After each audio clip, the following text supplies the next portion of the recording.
मां शैलपुत्री की विस्तृत एवं भावपूर्ण कथा। भाइयों और बहनों, आप सबका अभिनंदन है।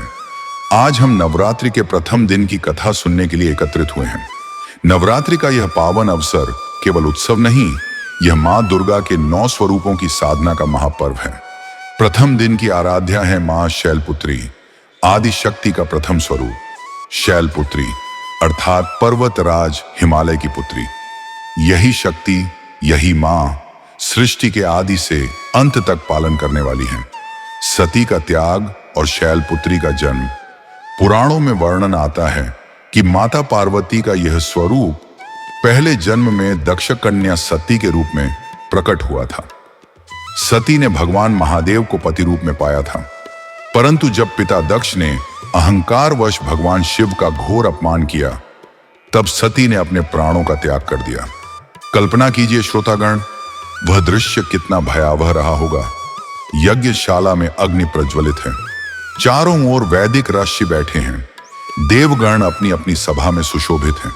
परंतु जब सती वहां पहुंची तो उन्होंने देखा कि उनके प्रिय पति भगवान शंकर के लिए कोई स्थान तक निर्धारित नहीं था।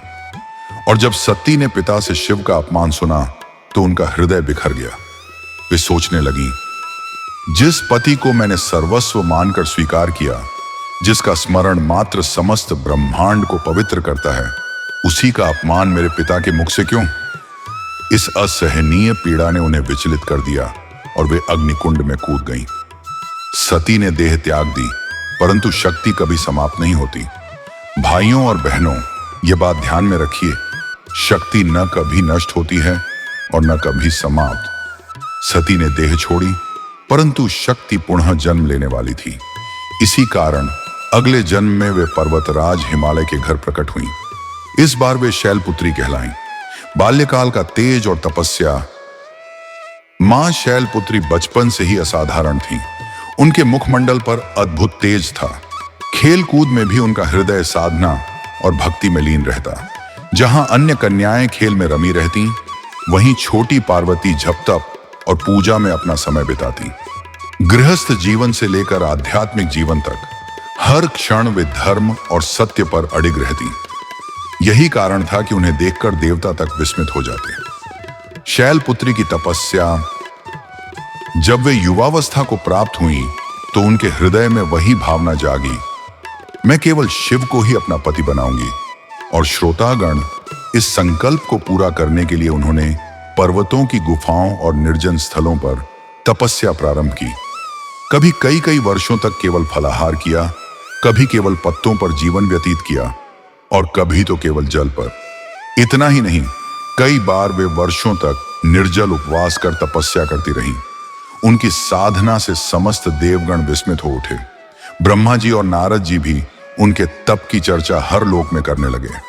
अंततः जब उनकी तपस्या ने चरम सीमा छू ली तो भगवान शंकर प्रसन्न हुए और उन्होंने शैलपुत्री को पुनः पत्नी रूप में स्वीकार किया।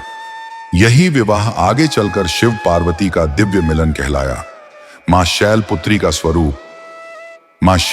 का स्वरूप अत्यंत दिव्य है। वे वृषभ बैल पर आरूढ़ हैं, दाएं हाथ में त्रिशूल और बाएं हाथ में कमल धारण करती हैं।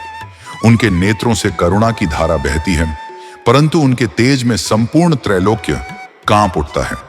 इसी कारण उन्हें वृषारूढ़ा भी कहा जाता है। मां शैलपुत्री की महिमा। शास्त्रों में कहा गया है कि शैलपुत्री की उपासना से साधक के जीवन में स्थिरता आती है, मन दृढ़ होता है, संकल्प मजबूत होता है और आध्यात्मिक उन्नति का मार्ग खुलता है। उनकी कृपा से व्यक्ति भय मुक्त होता है और जीवन के कठिन से कठिन पथ पर साहस के साथ चल सकता है। पूजा विधि। नवरात्रि के पहले दिन प्रातः स्नान कर शुद्ध वस्त्र धारण करने चाहिए। गृहस्थी के लोग घर में कलश की स्थापना करते हैं। फिर मां शैलपुत्री का पूजन होता है। लाल और पीले फूल अर्पित करने चाहिए। धूप दीप और नैवेद्य अर्पित करना चाहिए। सच्चे मन से एयूएम देवी शैलपुत्र्यै नमः मंत्र का जाप करने से मां प्रसन्न होती हैं और विशेष पुण्य प्रदान करती हैं। कथा से शिक्षा। भाइयों और बहनों, इस कथा से हमें कई शिक्षाएं मिलती हैं। पहला यह कि धर्म और आत्मसम्मान से बढ़कर कुछ नहीं। दूसरा यह कि सच्ची भक्ति और प्रेम से ईश्वर को पुनः प्राप्त किया जा सकता है। तीसरा यह कि कठिनाइयों से भागना नहीं चाहिए, बल्कि धैर्य और दृढ़ संकल्प के साथ उन्हें पार करना चाहिए। मां शैलपुत्री हमें सिखाती हैं कि जीवन में चाहे कैसी भी परिस्थिति क्यों ना हो, अगर हमारा संकल्प अडिग है तो विजय अवश्य होगी। और इसी कारण हम सब आज नवरात्रि के प्रथम दिन माता शैलपुत्री की स्तुति करते हैं। जय मां शैलपुत्री।